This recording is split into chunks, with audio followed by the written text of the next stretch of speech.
I am Paula, the true daughter of the Smith family. My sister Piper is the fake daughter, but she is the only one in the Smith family who treats me well. She says I am the heroine of this world, the woman standing at the very top, and she was a fairy sent from heaven to protect me, like in a fairy tale. The fairy helped the true daughter take control of the Smith family and find true love, at the end of the story.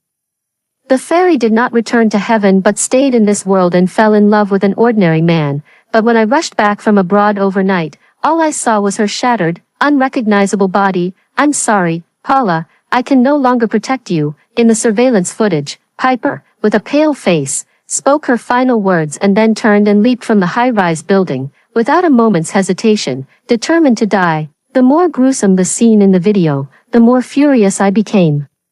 She cares so much about her appearance. When I was a child, I just drew on her face with colored pencils, and she would sulk for a long time. At all times, a fairy should be perfect and beautiful, yet she chose such an undignified way to die. Although I had long known she was no fairy, she was a time traveler, someone who came specifically for me. She was my salvation, the little sun that dispelled the darkness within me. But now she is dead. I walked towards her funeral hall.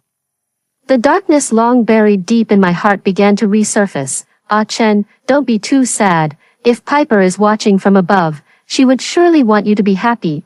I stopped at the entrance of the funeral hall and saw, beside Piper's beloved husband in front of her portrait, a woman dressed in a white dress with light, elegant makeup. In the woman's hand, she was also holding the hand of a little boy about 4 or 5 years old. The little boy looked at the coffin from a distance and pouted.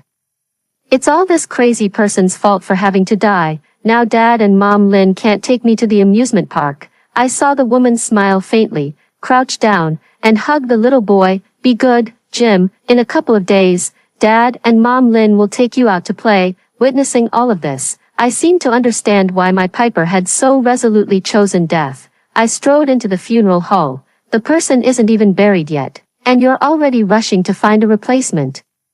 The woman walked toward me with a smile on her face. Sister Paula, you're here, I sneered, staring straight at her. What kind of person are you to call me sister? After saying that, I slapped her across the face. Mother Lynn. Jim rushed forward, raising his hand as if to hit me, but he was frightened off by a single glare from me and dared not come closer. Meanwhile, his father, Leo, just stared blankly at Piper's portrait in the morning hall. As if unaware of my arrival, Luna covered her face, gave an apologetic smile, and bowed to me. I'm sorry, President Smith, your sister, your brother-in-law, and I are all classmates, and we have a good relationship. I thought it was me who was being impolite. This woman is quite cunning. She appears harmless and even takes the initiative to apologize, making it seem as though I, Paula, am the one being domineering and bullying her, a weak and innocent woman. Just because I'm the president of the Smith family, my Piper is kind and sincere.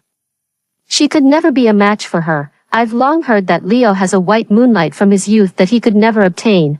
Seeing is believing. Luna, what are you doing here too? A voice came from behind, and my husband George, who had rushed over in a hurry, quickly stepped forward. As if forgetting I was still present, he directly took Luna's hand. Luna, what happened to your face? Who hit you? Tell me. I definitely won't let that person get away with it. I almost laughed out loud, nearly forgetting that George and Leo are good brothers. Luna is also his white moonlight. Luna seemed to gain confidence instantly, lifting her eyes to look at me. I said the wrong thing and upset Paula. George turned and saw me, his face turning pale as he immediately let go of Luna. Paula, I turned cold and waved my hand forward. The bodyguard behind me immediately stepped forward and slapped Luna right in front of George. The delicate Luna fell to the ground, revealing a pitiful face. Paula, what's wrong with you? George shouted, losing his composure. I just found it ridiculous and walked right past him. George tried to step forward but was stopped by the bodyguard. I strode ahead, stepped on Luna's white dress, and pinched her chin. You still haven't learned your lesson. I only have one sister, and that's Piper. Not just any random person can claim a connection with me, Paula, let alone someone like you, a homewrecker. Luna hadn't spoken yet, but George behind her was the first to open his mouth. Paula, why are you being so harsh with your words? I turned around and sneered. George, do you like her too? Just say the word, and I'll step aside for you. George's face instantly turned pale, and he quickly said, Honey, I swear to heaven, you're the only one I love." I smiled knowingly and continued to look at Luna. She reached out to take my hand, and I saw the rose diamond ring on her finger. Leo had drawn the design and begged me to ask an old master in the industry to make it for him. I personally went to the master's home and pleaded for several days before he agreed to help make the diamond ring. He said it was an anniversary gift for Piper, but now it's on Luna's hand. Furious, I roughly pulled off the diamond ring. My hand was ruthless, leaving 2 bloody scratches on her hand. "Sorry." I got a bit emotional seeing my sister's keepsake. Luna just held her bleeding hand to her chest, biting her lip with tear-filled eyes, not saying a word. With that look, not just Leo, even Piper would probably feel heartbroken if she saw it. After all, whenever the topic of me being bullied came up, she would burst into tears as if it wasn't me who had been bullied, but her. But her kindness was never a reason for her to be mistreated. Seeing the wounds on Luna's hand, Jim couldn't hold back first. He rushed over and stood in front of Luna, blowing on her hand. "It's okay, Jim, I'm not in pain."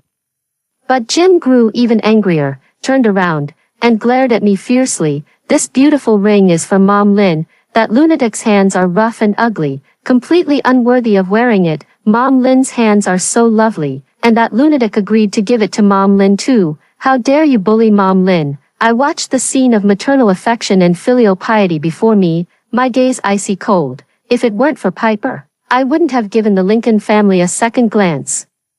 Jim was in the middle of speaking when he actually tried to rush over and hit me, but as soon as he got close, I slapped him cleanly and knocked him to the ground. Slap. The crisp sound of the slap startled everyone, and it seemed none of them had expected me to actually strike a child with such deadly force. "You're not worthy of being associated with my sister either, understand? Make one more move, and I'll make you die 100 times worse than my sister." Jim was so frightened he forgot to cry, and could only watch in terror as I walked toward the coffin in the center of the mourning hall. "Take my sister away, far from this filthy place, away from these rotten people, just like many years ago, when she took me away from that hellish rental room. I am the real daughter of the Smith family who got lost. Before the age of 9, I lived with a gambler in a cramped, foul-smelling rental room. I never had enough to eat, and several winters I nearly froze or starved to death. Every time the gambler lost money, he would get dead drunk and take it out on me with his fists and feet. I waited every day for a chance to kill the gambler. Finally, that day arrived. But just as I raised the cleaver, about to strike, Piper showed up. She was wearing a beautiful princess dress. As she pushed open the door of the rental house, for the first time, light appeared in the rental house that had never seen the sun. She rushed in and snatched the knife from my hand, holding me tightly in her arms without caring how dirty and smelly I was. Yet my biological parents stood far outside the rental house, frowning and covering their noses and mouths. Their eyes were full of disdain, as if I were unwanted trash. After my biological parents brought me back to the Smith family, they left directly. In their eyes, I seemed to be nothing more than an insignificant person. Yet she cried the entire day. I cry for my frail body. I cry for the scars all over me. I cry for my tragic fate. It's annoying, but strangely, I don't dislike it. At night, with the thunder rumbling, she ran to my side clutching her blanket. "I'm scared. You have to protect me tonight." She lifted my blanket and patted my back. Like a mother comforting her child, I hugged her. "Aren't you afraid of me? You're my sister. Why should I be afraid of you? I dare to kill. On the day you came, I almost killed that gambler. Next time, you can't do that. When you encounter bad people, you should leave, not sacrifice yourself." On the first day of school, the girls in the class mocked me and posted photos of me being beaten bloody in the rental house. That memory made me lose control. I went berserk. Picked up chairs and desks, and beat them all until they were bloody. When my biological parents arrived, they immediately slapped me twice and demanded I apologize to those bastards. I didn't move, just stared at them. My father was furious and casually picked up the glass pen holder on the principal's desk. "Paula, if I had known you were so unreasonable, I might as well have let you die there." It was she who rushed to stand in front of me. Taking the full force of the pen holder my father threw, the pen holder shattered, and she shielded me. My sister did nothing wrong. They were the ones who bullied her first. She raised her phone and played the surveillance footage from the classroom. In the video, the people I had hit pushed me to the ground, threw humiliating photos in my face, and hurled every insult imaginable at me. They should be the ones apologizing to my sister. Our families have business dealings. So my father decided to settle the matter quietly and let it blow over. She held me and cried again, feeling indignant on my behalf. Why are you so good to me? She replied with a smile, because the heavens saw that you were suffering too much and sent me, a beautiful and kind-hearted fairy, down to protect you. Aren't you afraid I'll hit you like I did them? No, because fairies don't feel pain. She said that in the future, I would be the happiest and most powerful person. She would protect me, guard me, and keep me away from all the bad people and things. Later, she always appeared at critical moments, pushing me all the way to the position of Smith Corporation's president. With her help, I became someone others had to watch for my reactions. I also married George, who loved and cherished me wholeheartedly. My task is complete. It's time to go. Yet she stayed, because of Leo. Whenever she looked at Leo, she would always show a sweet smile. I was happy, after all. I wanted her to stay, but I was also worried, because I had heard many stories about Leo and Luna at school. Don't worry, he said he will only love me, but what if Luna comes back and he changes his mind? I trust Leo. Leo also repeatedly assured me, in this life, I will only love Piper and never let her down. If I break this vow, may I die a terrible death. How happy she was when she was with Leo. How desperate she was when she left. Suddenly, a loud shout pulled me out of my memories. I won't allow it. What right do you have to take Piper away? Seeing that I was about to take my sister away, Leo finally sobered up. His eyes were bloodshot as he pushed the bodyguard aside and stood in front of the coffin. She is my wife, and she will be my wife for life. No one can take her away. The bodyguards all knew he was George's good friend and didn't dare to actually do anything to him. They didn't dare. But I did. I took a knife out of my bag and walked straight toward Leo. Just as I stabbed forward, Luna rushed over, the knife pierced her palm, and blood instantly gushed out. Paula, you're insane. From behind, George pushed me away forcefully. I lost control of my body and crashed directly into the corner of the table. In a daze, I saw George holding Luna, anxiously calling for the bodyguards to get a doctor. Good, really good. When I woke up in the hospital, George wasn't by my side. As I followed the bodyguard to the door of Luna's hospital room, I saw 3 men, 2 adults and 1 child, all gathered around Luna. Paula just couldn't accept it for a moment and acted impulsively. When she wakes up, I'll have her come apologize to you. The one speaking was my husband, the man who always claimed to love me. It's all because of me. I'm sorry. While apologizing, he had already fed the porridge into Luna's mouth. You too, normally it's fine. But how could you let you appear at Piper's funeral, Brother George?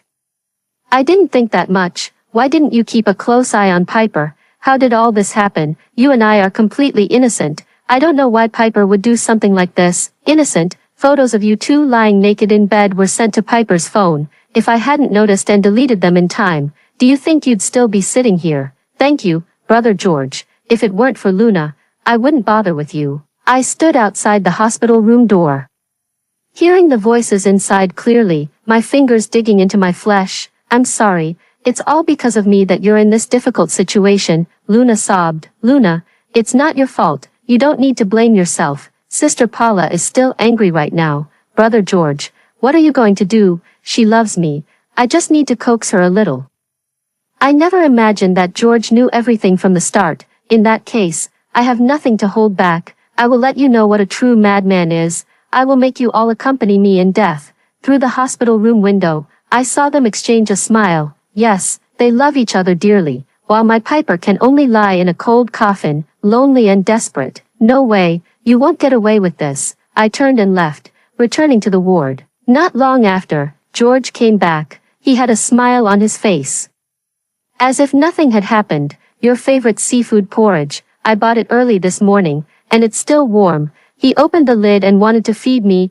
I smiled at him, then lifted the seafood porridge and directly splashed it on him. Paula, do you realize you're acting like a shrew right now? He yelled. I'm allergic to seafood. Who is the one who loves seafood porridge the most? He choked, his anger instantly fading. I'm sorry, Paula. I was too anxious and remembered wrong.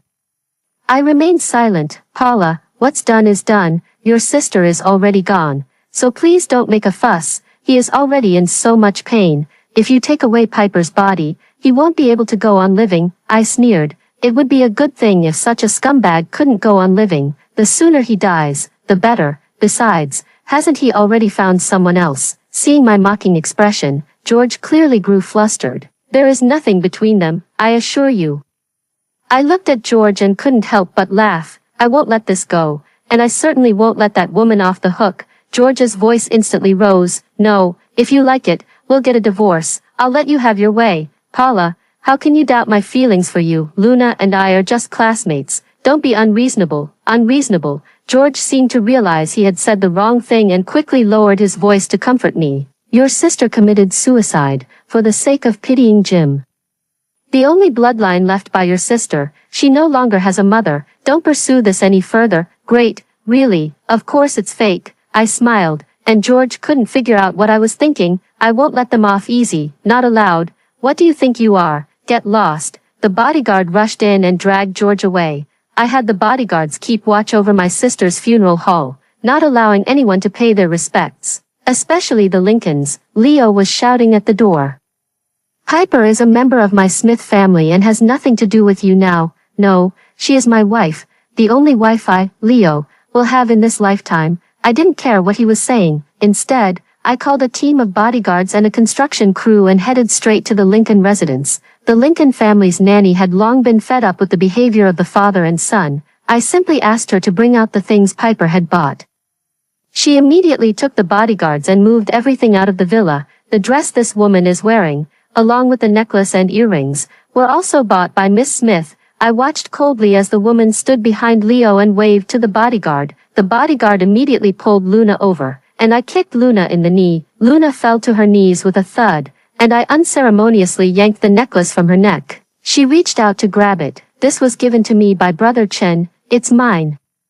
I ignored her and tore the earrings from her ears. Luna cried out in pain, her ears covered in blood. This is the consequence of stealing from others. Strip her clothes off too. The nanny immediately moved to act, but George rushed over and shielded Luna behind him. Paula, don't go too far. When they joined forces to drive my sister to her death, why didn't you think they went too far? Enough. Look at yourself now. What difference is there between you and a madman? I am a madman.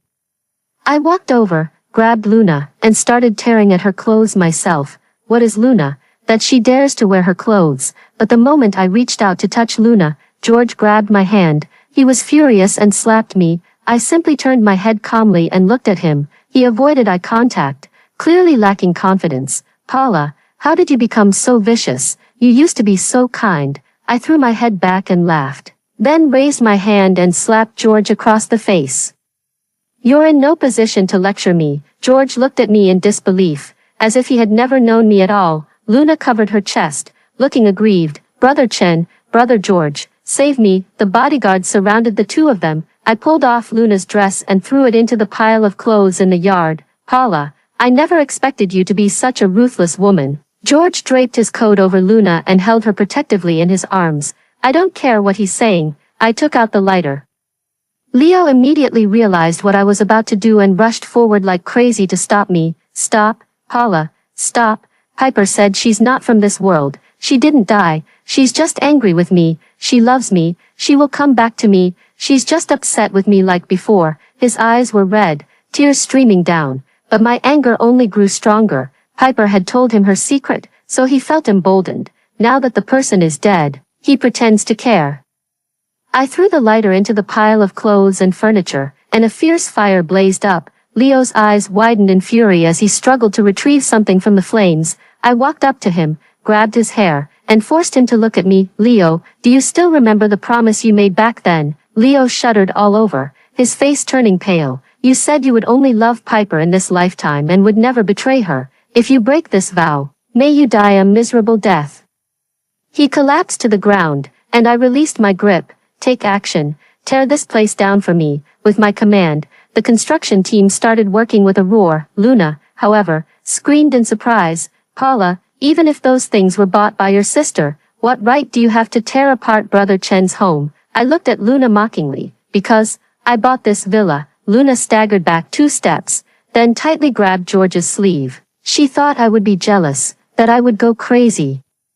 But I didn't care at all. At that moment, the villa collapsed with a loud crash. turning into a pile of ruins, just like my heart at this moment. Auntie is a bad person. Jim sat on the ground, crying loudly. I waved to him. Jim, come here. Jim is my and Piper's child. Come at me, don't even think about hurting him. Leo held Jim tightly. He might have already realized the madness deep within me. He's afraid I won't even spare his and Piper's bloodline. Jim.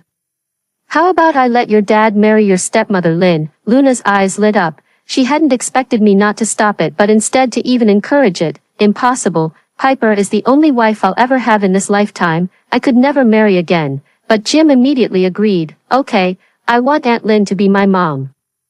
Leo immediately shouted angrily. Jim, you only have one mother, and that's Piper. Jim immediately glared at Leo. Bad dad. I want Aunt Lynn. Didn't you say that crazy woman is covered in the smell of cooking oil, ugly and annoying, not as beautiful as Aunt Lynn? I don't care. I want Mom Luna to be my mom, not that nagging ugly woman. After saying that, Jim directly pushed Leo aside and grabbed Luna's hand. Mom Luna, will you be my mom? Luna was eager, but because I was present, she didn't dare to agree immediately. I looked at George with a half smile. Is this what you call innocence? George finally snapped back to reality and immediately let go of Luna. Honey, I was wrong. I never expected Leo to be that kind of person. He pointed at Leo angrily and scolded. Leo, after all these years as friends, you even deceived me. And you, Luna, I treated you as an old classmate, spoke well of you, and even ended up hurting the wife who loves me the most. I watched coldly as he put on a show, with no intention of exposing him. You two should get married. I wish you a lifetime of happiness. Jim, from now on, you are Luna's child. Don't ever mention my sister's name again. I would never. I hate that shrew. Very good. George runs around every day like a dog. Honey, I was deceived by them. I'm sorry. Please don't be mad at me. Okay, darling, your favorite sweet and sour ribs. Come and try them, darling. I love you so much. And you love me just the same, right? I looked up at him, of course, so don't make me angry, okay? I can't wait to make you happy. Why would I ever make you angry? I brought my sister's ashes back home. Leo came to beg several times, but I never let him in. The last time, he knelt at the door, with Luna standing beside him. She proudly raised her hand to show off the diamond ring, as if she were the winner. I had the bodyguards throw the two of them out directly. I don't know what methods Luna used, but she actually managed to get Leo to agree to the marriage. But this suited my intentions perfectly. Luna wanted to marry into a wealthy family and live a good life. If I had to drive her to her death, how could I let her have her way? When Lincoln's parents were still alive, the Lincoln family did have their moment of glory. Otherwise, Leo wouldn't have been able to become good brothers with George. But after Lincoln's parents passed away, the Lincoln family quickly declined. If it weren't for Piper, I wouldn't have helped at all. The Lincoln family's company should have gone bankrupt long ago. Leo has no idea how to manage a company. All he knows is how to indulge in pleasure. Over the years, he and his father have been leeching off Piper, to the point where they've probably forgotten their own worth. I made a call to my secretary and instructed her to immediately terminate the partnership with the Lincoln family. Not only will we terminate it, but I will also make sure Leo returns everything he has enjoyed at Piper's expense over the years. On the third night, while I was sleeping, George's phone rang. I didn't move. George picked up the phone and tiptoed to the living room. I got up and followed. In the empty living room, Luna's crying could be heard. Brother George, something happened to Brother Chen. So many people came and took away the Lincoln family's villa. We were kicked out. And now we have nowhere to go. George comforted her softly. Luna, don't worry. Let Chen take you to my apartment first. But, Brother George, what about my wedding? Everything was already prepared. If we don't hold it this month, my belly will start to show, and it won't look good. Don't worry, Luna. I'll handle the arrangements for your and Chen's wedding. Thank you, Brother George. I knew you were the best to Luna. I didn't continue listening and turned back to the bedroom. On the day of Leo and Luna's wedding, many people attended, although they had also heard some rumors about me and Leo. When they saw George helping with the arrangements, they all gave face. Of course, I went too, taking the hotel passageway and sitting in the guest seats early on. I had my secretary beside me take note of all the guests who attended the wedding. Even a fool could tell that there was something fishy about Leo remarrying so soon after his wife's death. But they all thought that the one who died was just the fake daughter of the Smith family, insignificant and not worth a second thought. As if I wouldn't care, they freely discussed the gruesome scene of her jumping from the building, followed by a burst of laughter. They casually compared her to Luna, belittling her to the point of worthlessness, as if she were nothing but dirt. The bodyguard wanted to step in to stop them, but I held him back. The entire hall darkened. With the light shining on the door of the auditorium, the door opened, and George walked in with Luna. He placed Luna's hand into Leo's. "Treat Luna well." Leo took it, and when the officiant asked if he was willing to marry Luna and make her his only wife for the rest of his life, the man who had recently cried and said he would only have Piper as his wife nodded solemnly. "Ridiculous." Jim circled around Luna, calling her mom over and over again. They were having a lively and joyous time here. A happy and harmonious family, but I've said it long ago, none of these people will get to live a good life. I shook the wine glass in my hand, and the entire hall instantly darkened. Behind Leo and Luna, the screen lit up. On the screen, Leo and Luna lay naked on the bed, tightly embracing each other. "Brother Chen, do you like me more, or Piper?" "Of course it's you, baby. That foolish woman spends all day studying nutrition meals, so nagging and annoying, not like you. So elegant and beautiful. She is the eldest daughter of the Smith family, just a fake. Does she know you talk about her like that behind her back? Even if she finds out, it doesn't matter. She loves me. I can just buy her a gift to cheer her up, and she'll be so happy she'll forget all about it. You're really bad. I can be even worse. Do you want to try?" Immediately after, there came a scene and sounds too indecent to describe.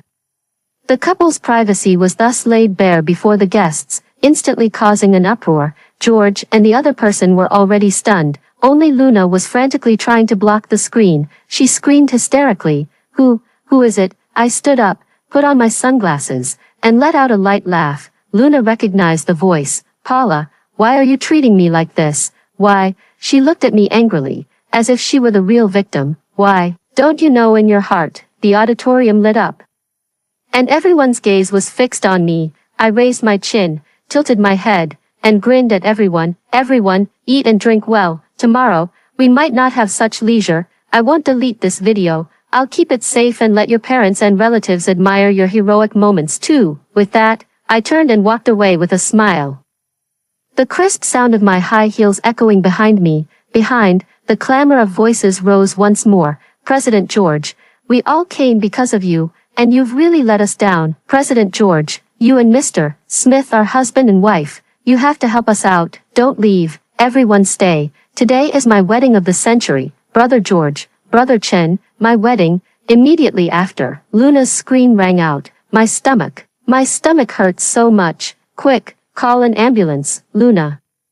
The hall was in complete chaos, but what did that have to do with me? The secretary followed behind me, hesitantly asking, "President Smith, are you really going to take action against so many companies?" I adjusted my sunglasses, a smirk curling at the corner of my mouth. "Of course, to ensure I can always be myself. My sister placed me at the pinnacle of this world. This means I don't care about a mere few dozen companies. What about the Green Group? Leave the Green Group to me.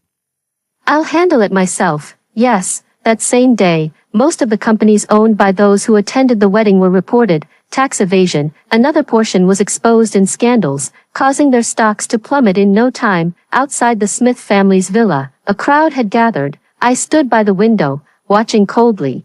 They were not clean. I will always remember their mockery, ridicule, and belittlement in the auditorium. Everything they got was what they deserved. The secretary came in to report that some people had sought help from the Gu family. When George called, there was a hint of pleading in his voice. "Paula, you has lost her child. Are you still not satisfied? What does it have to do with me? I'm just giving back everything she did." I fixed Piper's phone and only then did I find out that her miscarriage back then was because Luna sent her that disgusting video of them. "Paula, I finally understand now. You're a cold-blooded monster to the core. Having shared a bed with you for so many years, I feel so horrified, so terrified." "Oh, then get back here and sign." "What do you mean? Divorce? Impossible. Paula, I love you. I can't live without you. I can't possibly get a divorce." He panicked and hung up the phone. I called back, but it was already turned off. George didn't dare to see me at all. He knew very well that I was truly angry this time.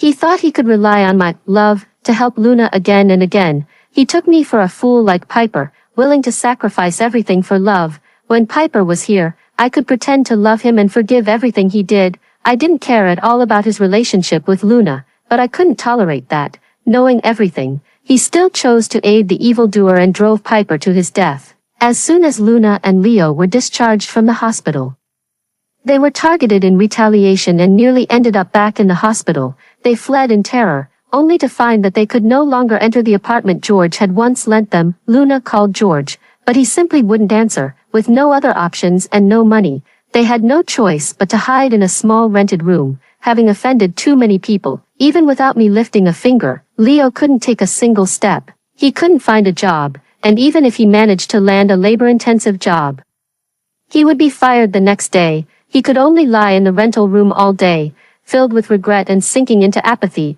Luna was the one who found it hardest to accept. She couldn't believe that the life she had schemed so hard for had turned out like this. Not only did she fail to live the life of a wealthy lady, but she also had to work to support Leo and Jim. The once fair hands had become swollen and unsightly. Day after day, she waited, hoping George would rescue them from their misery. But all that awaited her was endless housework, Jim's disdain, and Leo, who was often dead drunk. Luna had once asked Leo to bring Jim to see me. Jim was crying, with snot and tears all over his face. "Auntie, I was wrong. I miss my mom." "Luna is your mother. You've got the wrong person." Those hypocritical tears almost moved me to tears. I had the bodyguards throw them far away, afraid they would dirty Piper's eyes. After Jim went back, he cried and threw tantrums every day, demanding to live in a big house and eat at high-end restaurants. "It's all your fault. If it weren't for you, Auntie wouldn't be angry.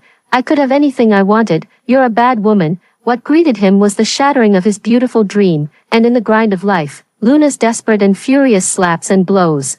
They would torment and resent each other in this suffocating and hopeless life. As for George, I filed for divorce directly. As soon as the news broke, the stock of the Green Group plummeted. I seized the opportunity and directly acquired the majority of the shares in the Green Group. George arrived at the Smith residence as soon as possible. "Paula, do you really not care about the bond we share as husband and wife? When you helped Leo and Luna, driving my sister to her death, did you ever consider the bond between us as husband and wife?" I sneered at him coldly. "You knew everything, yet you still sided with Luna and Leo.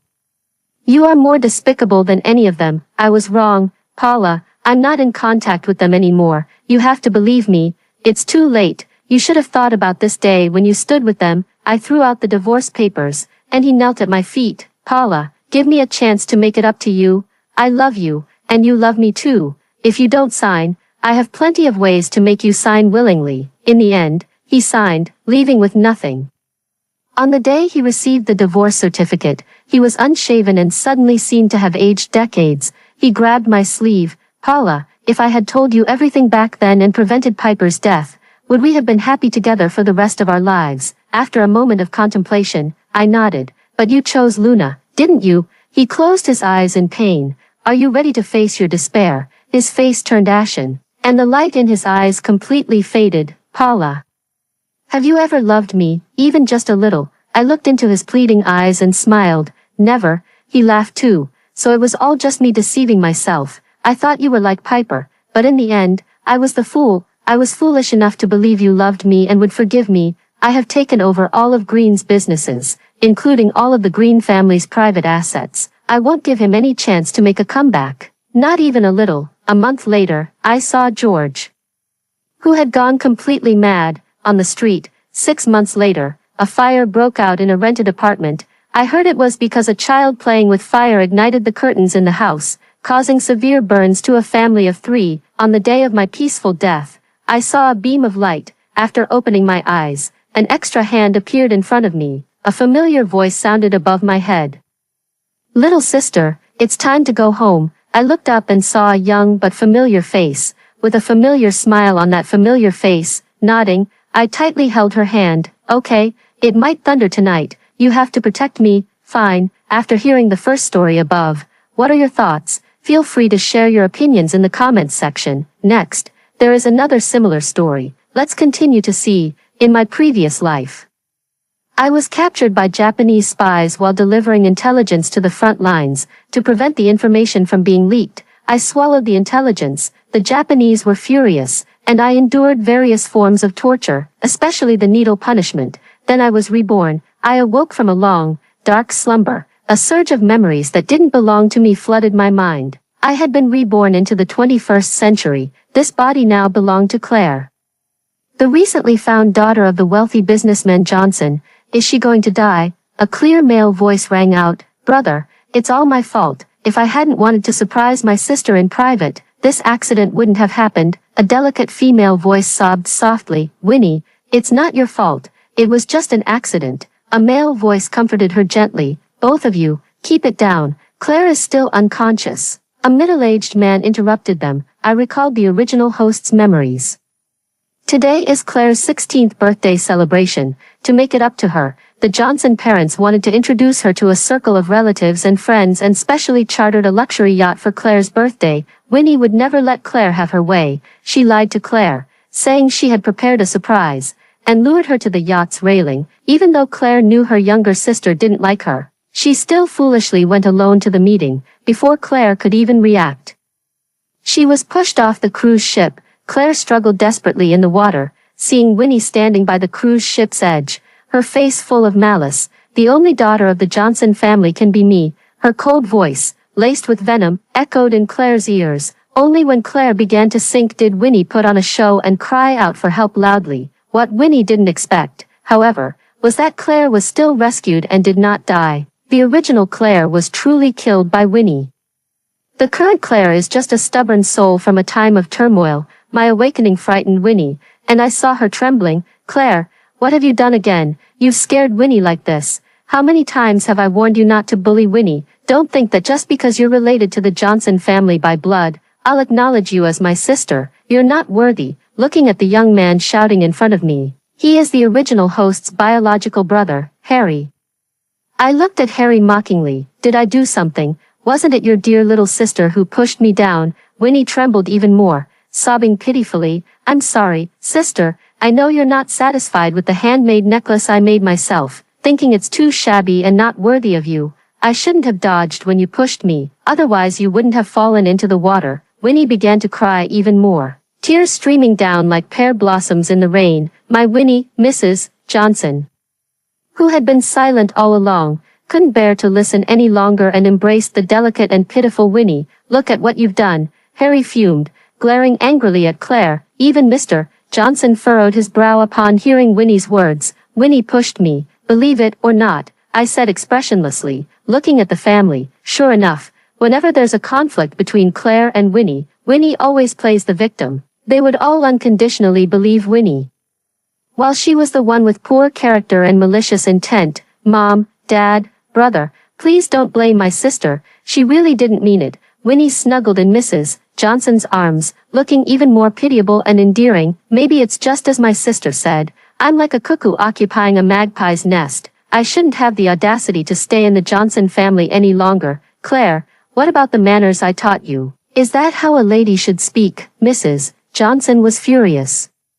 What happened back then wasn't Winnie's fault, but after all, I've raised Winnie for over a decade. No matter what, she is still my daughter. For you to speak of your sister like that is truly vicious. You really are the daughter that woman raised. I don't think you should attend today's banquet either. You're just making a spectacle of yourself, Harry added, twisting the knife. What was supposed to be a lovely birthday celebration has turned into this. What a disgrace. I don't speak. Just coldly stare at the person in front of me.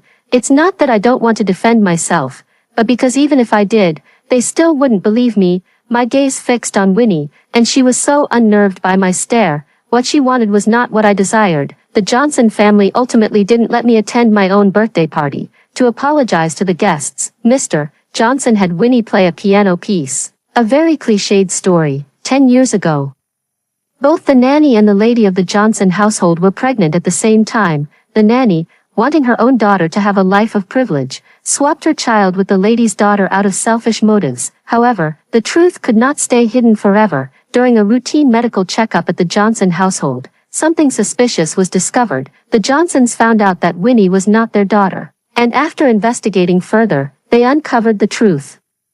The nanny was arrested and sentenced. Claire, who had been raised by the nanny, was brought back to the Johnson family. Claire did not have a happy childhood. She never understood why her mother was always cold toward her, often resorting to scolding or even hitting her. Now everything became clear. She had thought that once everything returned to normal, she would have a warm home. But in the end, it was just a futile hope. Winnie's position became awkward, but the Johnson family, in order to protect the delicate flower they had nurtured for over a decade, avoided discussing her whereabouts. I feel sorry for the original person. She had always longed for the Johnson family's approval and wished to become an outstanding daughter like Winnie, but she was repeatedly disappointed and ended up making things worse. In my previous life, I was captured by the enemy from the land of cherry blossoms while delivering intelligence to the front lines. To prevent the information from being leaked, I swallowed it. The land of cherry blossoms was furious, and I endured various forms of torture, especially the needle punishment, even after I was reborn. But every night, the pain still pierces through my bones like needles. When I jolt awake, I am grateful that I am still alive, living in an era without enemies or war. The person I once was has long since become a nameless ghost. The cruise ship banquet ended hastily. To teach me a lesson, the entire Johnson family has been giving me the cold shoulder, and even the servants in the mansion are treating me differently based on their perception of my status. After all, in the words of Mr. and Mrs. Johnson, the banquet that was meant to introduce me was ruined by my actions. They even accused me of slandering and ostracizing my sister. Refusing to admit my mistakes, I became the odd one out in the Johnson family, but honestly, I didn't care because I wasn't the real Claire. I stayed hidden in my room, using my phone and computer to absorb information about this new era. The more I learned, the more astonished I became. The sacrifices made by me and my comrades back then ultimately brought about this era of peace. By the time I snapped out of it, I hadn't left my room for 3 days. When I went downstairs to get a drink, I ran into Winnie at the stairwell, who had just returned from a party. When she saw me, her expression momentarily froze, then turned into mockery, and finally into provocation. If I were you, I would leave this house. After all, as you can see, no one here welcomes you. I chuckled lightly. Winnie widened her eyes and said discontentedly, "What are you laughing at, Winnie? Don't you think what you're doing now is pathetic?" "Claire, what nonsense are you talking? You're the most pitiful one in this family. Even if you are Johnson's father and mother's biological child, so what? As long as you were raised by that woman, this family will never truly accept you from the heart," Winnie declared confidently. "And let me tell you something even more despairing. Do you know, originally, you were supposed to attend tonight's gathering, which is related to your marriage alliance with the third son of the Taylor family, Chandler. Because of your lack of social grace, the Johnson family has already decided to let me replace you." Winnie's face was full of pride, as if she had won. Ever since Claire returned to the Johnson family, Winnie had been pulling all sorts of tricks, afraid that Claire would take her place. Claire was not good with words, honest, and on top of that, she was raised by a scheming nanny, so the Johnson family naturally felt a sense of rejection toward her. I shook my head and said, "That's why I said you're pathetic." Winnie was even more confused. "You're only 16, I said. "So what? So your life is already decided? To become a man's appendage, to proudly be a bargaining chip for the family's interests." My sarcasm infuriated Winnie, and she yelled at me, "That's still better than being the Johnson family's outcast. The Johnson family doesn't welcome you, so what? What you pursue is not what I desire. Those who walk different paths do not make plans together." I sidestepped Winnie and walked downstairs. "Besides, the woman you mentioned is your biological mother. I think you should meet her. She would probably be very happy." My words drove Winnie into a frenzy, and I heard hysterical screams from behind. After recovering my health, I returned to school. After I was taken back to the Johnson family, the Johnson parents transferred me to the same school as Winnie. The private elite school was full of second-generation heirs, most of whom, to some extent, belonged to the same social circle as Winnie. Winnie was an art student with special talents, and she was involved in every cultural and recreational activity at the school. She was quite well known and considered a prominent figure. When the original Claire transferred to the school, she faced many difficulties. For starters, her academic performance wasn't very strong, so she was placed in a regular class for the first year of high school. Secondly, Winnie has been building a good sister persona in public, implying that Claire is the adopted daughter of the Johnson family. But behind the scenes, she is arrogant and domineering, often bullying her at home. Back at school, it took me a long time to adjust. The knowledge being taught in this era is vastly different from what I once knew, and I had to start from scratch. When I stepped into the classroom, I clearly sensed the hostility from my classmates. The previously noisy class immediately fell silent. I didn't pay much attention to it. Following my memory, I walked to the corner seat and saw the words, "Get out," scrawled on the desk in black marker. I acted as if I hadn't seen it. After all, compared to everything I've endured in the past, this was nothing worth mentioning. I took out my book and started reading. I had to catch up on the lagging progress as soon as possible. Before I could get into it for long, a slightly tall figure blocked my desk. I looked up, and a boy's youthful face came into view. I remembered he was one of the boys who was close to Winnie. "Lucas, I heard from Winnie that you bullied her again." Lucas's tone was not friendly. "Bullied?" I raised the corner of my lips and chuckled lightly. "Which incident are you referring to? Stealing her clothes and jewelry, tampering with her water bottle, or the other day when I tried to push her into the water but ended up suffering the consequences myself and nearly died?" "Ah, you vicious woman," seeing my indifferent, even nonchalant attitude, Lucas grew furious. "You're in my way." My voice was cold. "If you want to stand up for Winnie, I advise you to stop right now. After all, she has more than just you as her confidant." The young man, having had his secret exposed, flushed red with embarrassment. "Claire, just you wait." Lucas spat out the threat. My relationship with Winnie was already as tense as fire and water. And now I've offended Lucas too.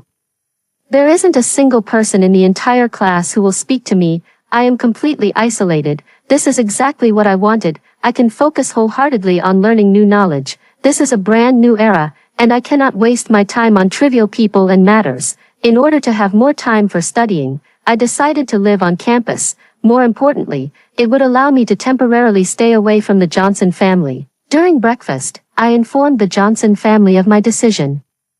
And everyone was taken aback, especially Mr. Johnson. He was very dissatisfied with my acting on my own. Claire had always known about Mr. Johnson's patriarchal attitude. In other words, his chauvinism. No one in this family could defy him. "Claire, does the Johnson family lack food or clothing for you? Boarding school? Do you have any idea how your behavior makes the Johnson family look?" Harry jumped in at the right moment to make his presence known. "Yes, Claire, don't be willful, Mrs. Johnson advised. Are you upset that the family has been neglecting you lately? But you have to understand, it's because you did something wrong. I'm not discussing this with you, I'm informing you, and besides, I haven't done anything wrong." I put down my bowl and chopsticks, my tone noticeably cold. You, hearing my rebuttal.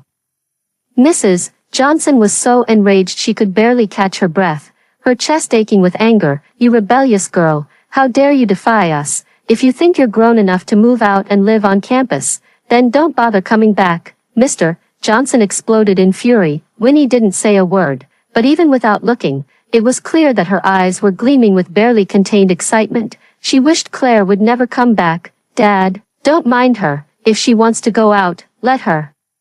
Let's see how long she can last," Harry interjected. In the end, I ended up living on campus. I took all my belongings away from the Johnson family, just one suitcase of things. Although Mrs. Johnson had bought quite a few clothes for the original owner, none of them suited me. Mrs. Johnson had chosen outfits based on Winnie's body type. Winnie was petite and delicate, while I was tall and slender. Perhaps from the very beginning, the Johnson family never truly accepted me, as Winnie said. As long as I was raised by that woman, the Johnsons would always feel uncomfortable. After all, it's a prestigious school, and not many students live on campus. Mr. Johnson froze my card, so I used my savings to pay for accommodation and meals. Given the current situation, unless I swallow my pride, the Johnson family won't restore my allowance quickly. I found a part-time job near the school, helping out at a bubble tea shop on weekends, although the pay isn't high. It's enough to cover my personal expenses. The boss is a very kind person. Since weekends are particularly busy, the boss gives me a commission for every cup of bubble tea I make. On weekends, apart from being a bit busy in the afternoons and before 10 p.m., I still have plenty of time to memorize English words. It's been so long since I last studied. I once lived abroad, but it will take some time to pick it up again. When the milk tea shop was about to close, a group of teenagers rushed in.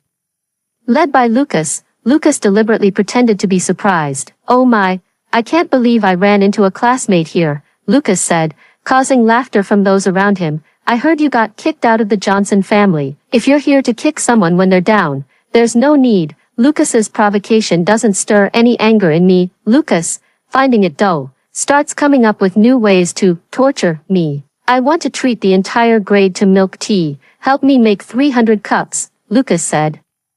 "Are you sure?" I was actually pleasantly surprised. He probably didn't know that I could get a commission. "I'm going to ask the other staff in the store for help." Lucas stopped me and said, "I want you to make these 300 cups of milk tea by yourself. Otherwise I don't want them." Lucas looked very pleased with himself, and the men and women who came with him also had expressions of watching a show. Lucas's large order even brought out the store manager, who was also in a difficult position.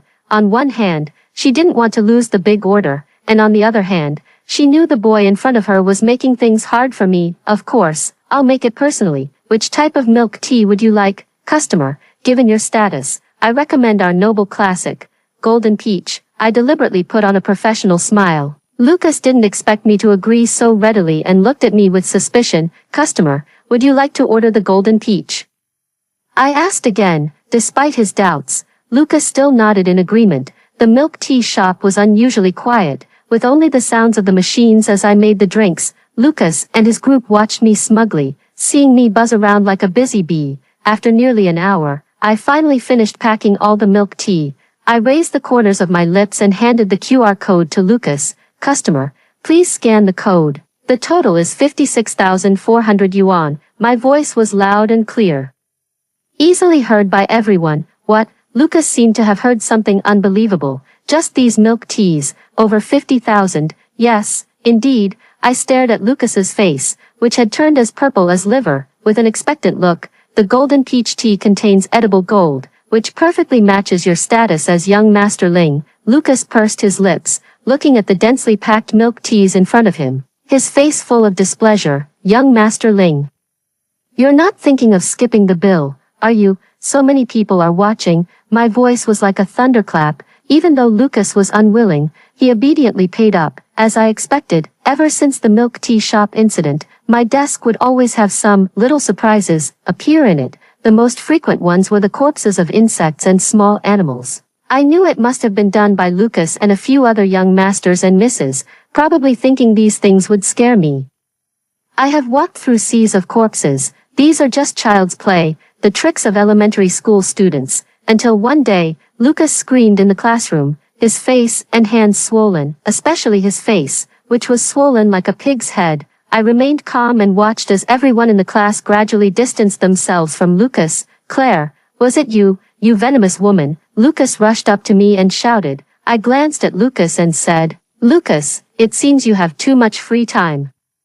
I suggest you go to the hospital and get your brain checked." Mentioning the hospital, Lucas lost the will to argue with me and stormed out of the classroom like the wind. Lucas didn't return to school until 3 days later, and not only did he come, but his parents also came along, demanding that the school give their family an explanation. The homeroom teacher called me to the office, and everything went as I had expected. In front of everyone, Lucas hurled accusations at me. "Teacher, it was Claire who harmed me. She has a conflict with me." I'm not panicking. Mentioning conflict, I think Lucas has a short memory. "Who was the one who provoked whom first?" "That's because you bullied Winnie," Lucas muttered. "Enough." Mrs. Ling, standing nearby, couldn't bear to see her son acting like a clown. "Johnson, no matter what happened between you and Lucas in the past, could you please explain why Lucas is experiencing these unusual symptoms? Why do you all think it was me? If it's not you, then who else?" Lucas jumped out again, but was immediately glared back into silence by Ling's mother. I turned my body toward the homeroom teacher. "Teacher, isn't there a camera in the classroom? I believe it can prove my innocence." When Lucas heard that I wanted to check the camera footage, he started to panic. At first, he refused, but he couldn't withstand the insistence of Ling's father and mother, and eventually agreed. After reviewing the surveillance footage from the 2 or 3 days before the incident, not only was there no evidence of me putting anything inappropriate in Lucas's belongings, but it was revealed that Lucas and a few others had been stuffing disgusting things into my desk and deliberately scribbling on my books.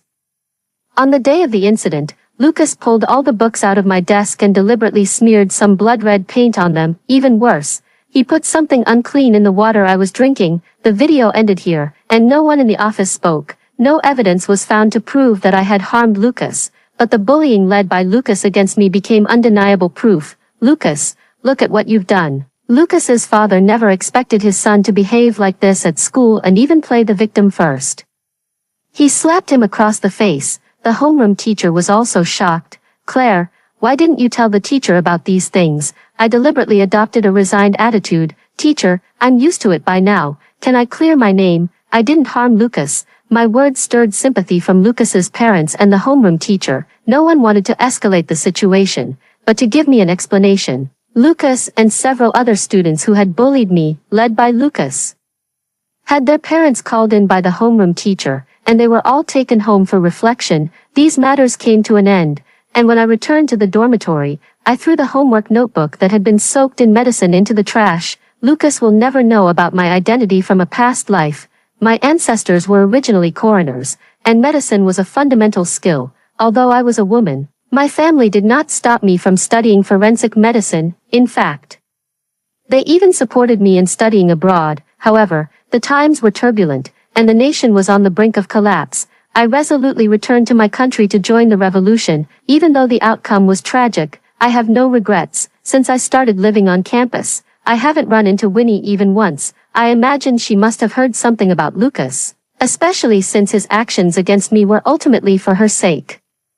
The most I've heard about Winnie is the history of her relationship with Chandler. They held hands at school, hugged, and kissed. I didn't want to know these things, but where there are many girls, there is also a lot of gossip. Every time the girls in the class finished talking about it, they would occasionally glance at me. By the end of the semester, the first-year students had to face the issue of subject selection. Most students in the regular classes chose humanities, but I resolutely chose science. Mr. Johnson, who hadn't contacted me for months, actually reached out to me on his own initiative. I heard from Winnie that you chose humanities for your subject selection. Mr. Johnson's tone was unfriendly. Yes, I answered decisively, thinking to myself that Winnie must have been paying a lot of attention to me in private. Switch to liberal arts, Mr. Johnson commanded. Why not? What do you mean why? Mr. Johnson didn't expect me to question him. I've already planned everything out for you. A girl should act like a girl, gentle, graceful, and scholarly. The Johnson family doesn't need you to study science or engineering. What do you want to do? Do you want me to be like Winnie, and then marry the person you have in mind? Mr. Johnson was left speechless, and after a long pause, he finally said, I'm doing this for your own good. No, thank you. Before Mr. Johnson could say anything else, I hung up the phone. I could imagine Mr. Johnson's furious expression. The best leverage they had over me was probably cutting off my living expenses. In the end, I followed my own wishes and chose physics, chemistry, and biology, subjects I was relatively good at. After entering the second year of high school, due to my choice of subjects, my personal strengths gradually became apparent. In several monthly exams, I went from being a mid-level student to ranking first in the entire class, although it was a prestigious private school.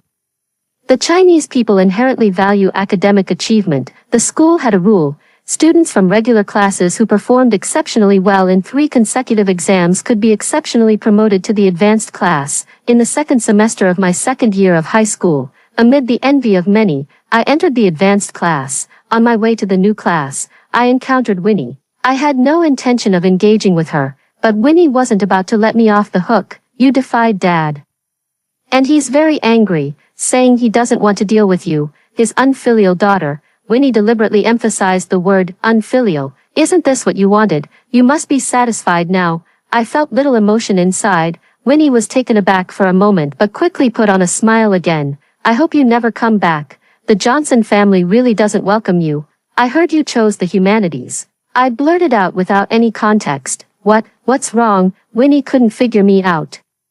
Harry also studied science and engineering, and I lean more toward the sciences too, I said lightly. After all, things like genetic inheritance aren't something you can change just by saying so.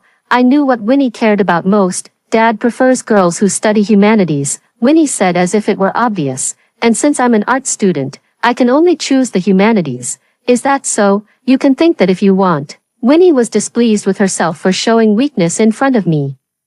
No matter how much you say, it won't change anything. I'm Chandler's girlfriend. After high school, we'll study abroad together and then get married, Winnie said proudly. All right, then I wish you the best. I didn't understand it. Clearly living in a new era, clearly in the prime of our teenage years, yet she regarded marriage as the most important thing in life. Winnie doesn't understand me, and I don't understand her either. In the end, we are just two parallel lines. The learning atmosphere in the advanced class is intense. Although it's a prestigious school, not everyone is a young master or miss. No one in the new class is curious about the story behind me, and I'm enjoying the present moment. I even have companions with whom I can discuss academic questions. I think this is how young people in the new era should be. I envy these young people for not having been crushed by the cruel gears of history, free and unrestrained, brilliant and passionate. The mountains and rivers remain the same. How exhilarating. All the way until my senior year of high school, my academic life was very fulfilling, and my grades improved significantly. As for the Johnson family's attitude toward me, just as Winnie said, perhaps they had truly given up on me. I quit my job at the milk tea shop when I entered my senior year of high school. Even though the shop owner was very kind and took good care of me, actually, I made quite a bit of money at the bubble tea shop. And for that, I have to thank those classmates who used to look down on me. Whenever they saw me at the shop, they would specifically ask me to make their drinks. Every time, I would recommend the most expensive option. The shop owner was so delighted that he couldn't stop smiling and even developed many new varieties because of it. Like golden grape juice and golden coconut water. He couldn't have been happier to have more of these big spenders coming in. After graduating from high school, I rented a place off campus and took on several part-time jobs. After all, college requires a significant amount of money. Based on my understanding of Mr. Johnson, if I accepted the Johnson family's money, I wouldn't have control over which school I attended or what major I chose. When the college entrance exam results came out, I was tutoring a middle school student. I was pleasantly surprised when I checked my scores. I had achieved the best results of my high school career. When the tutoring session ended, I received a call from Harry. I hung up at first, but he kept calling, and eventually, I answered. Your college entrance exam results are quite good. The good news has already been delivered to the Johnson family. Harry's tone was a bit unnatural. He probably didn't expect that his sister, who had always been looked down upon, would actually do well in her studies and have some value after all. Oh, I see. If there's nothing else, I'm hanging up. My attitude was cold. Wait, Harry sounded anxious. Dad asked me to find out which university you plan to apply to and what major you want to choose. Both Dad and I think that, as a girl, before Harry could finish his sentence, I hung up the phone. The path I want to take has been clear to me from the very beginning.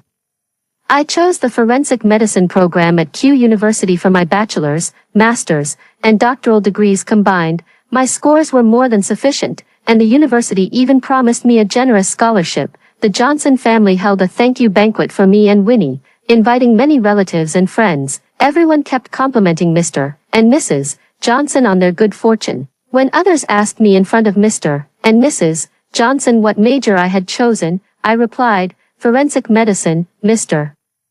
and Mrs. Johnson's faces froze. In their eyes, I had always been unconventional. After the graduation dinner, I was scolded by Mr. Johnson again. He gave me a choice, either change my major or never return to the Johnson household. I chose the latter. After 9 years of studying for my bachelor's, master's, and doctoral degrees in a different city, I successfully graduated and returned to the city where I lived due to work arrangements. The gears of fate always jam at the most unexpected moments. The first case I took on after starting my job was a sexual assault case involving a woman. The woman who reported the case said she had attended a party with friends and, after drinking too much, was forced by a man. When I arrived at the scene, I was surprised to find that the suspect was Lucas. It was like meeting an old acquaintance from the past. But Lucas looked utterly dejected at that moment.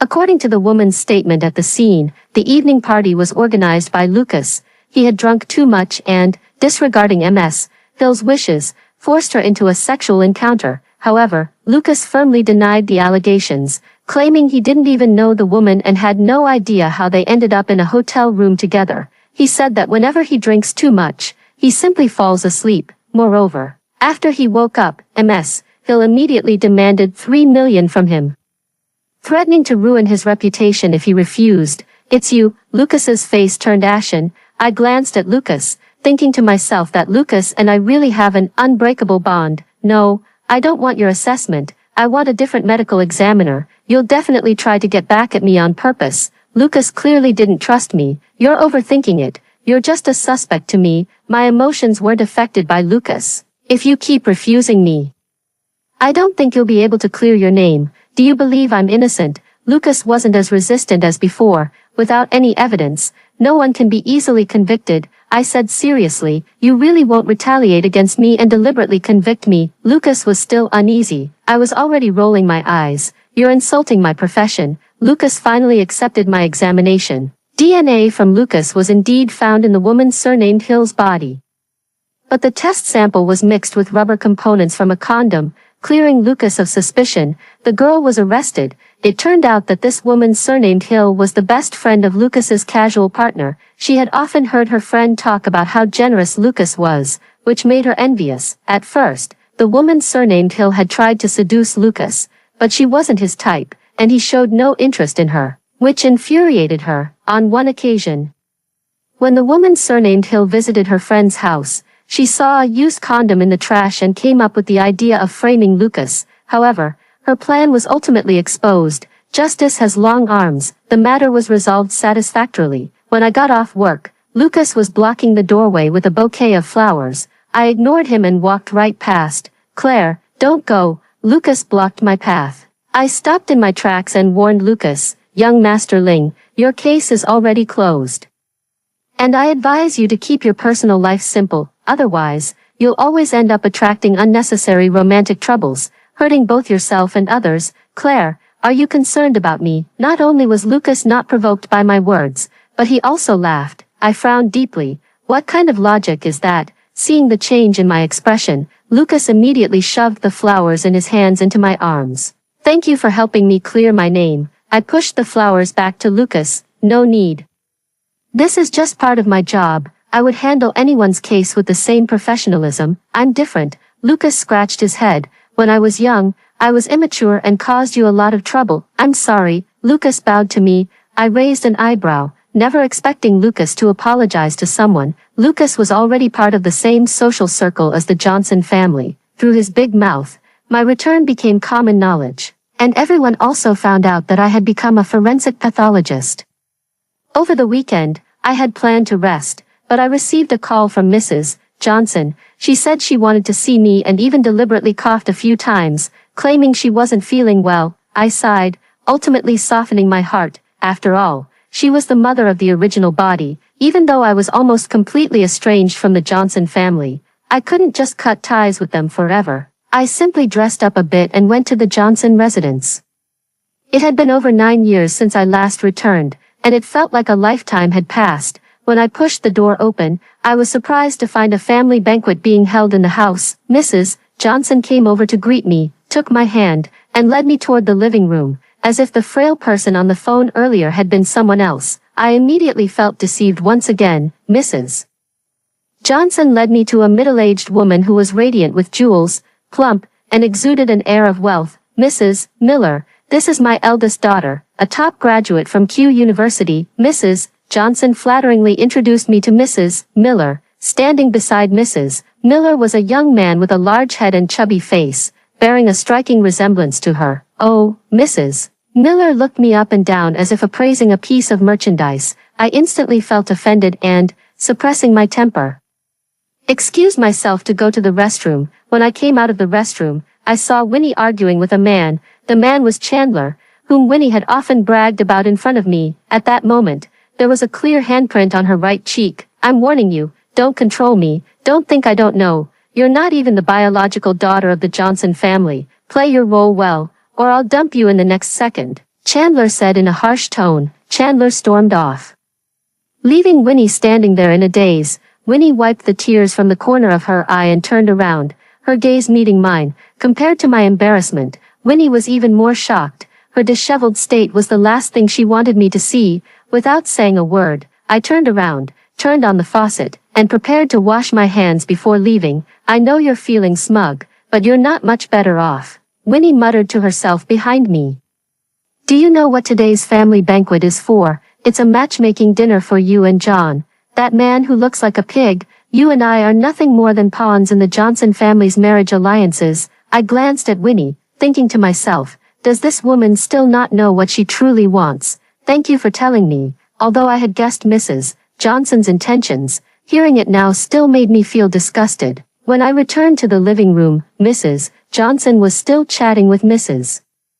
Miller, so I walked over. I sat beside Mrs. Johnson and listened to their endless chatter. "What does Claire do for work?" Mrs. Miller suddenly asked. "You may not know, Mrs. Miller, but I am a forensic pathologist. I deal with corpses every day," I said with a smile. Upon hearing my words, Mrs. Miller suddenly jumped up, not bothering to hide her reaction, as if I were carrying something filthy. Mrs. Miller glared angrily at Mrs. Johnson, who quickly apologized, saying that I would quit my job after getting married. "I won't. I really enjoy my work," I added, unafraid of causing more trouble. The family banquet hadn't ended when I left. As I stepped outside, I ran into Harry. After not seeing him for several years, he had become more mature. I didn't want to talk to him much, so I brushed past him and walked away, leaving just like that. Harry stopped me. "Don't invite me to these Johnson family events anymore," I replied coldly. Leaving without looking back, Winnie's marriage ultimately achieved what she sought, didn't it? Chandler was never one to remain faithful, and with his violent tendencies, Winnie endured plenty of beatings. Neither the Johnson family nor the Taylor family would ever agree to their divorce. As it concerns the interests of both families, Winnie is quite ruthless herself. After Chandler cheated on her yet again, she castrated him, ensuring he would belong to her alone. The Taylor family called the police, and I also arrived at the scene. Both the Taylor and Johnson families were present, and everyone looked ashen-faced. In the end, the matter was resolved peacefully. I once visited Winnie's biological mother in prison, informed her of Winnie's current situation, and told her that Winnie did not want to see her. As for what happens in the future, I have no control over it. I do this only to give closure to the original soul. For she suffered too much in her lifetime. The mountains and rivers remain unharmed. I have too many things I want to do, and I only wish to enjoy the present moment. After hearing the two stories above, what are your thoughts? Feel free to share your opinions in the comments section. Looking forward to hearing from you. If you liked this story, don't forget to like it, share it, and subscribe to my channel. See you next time.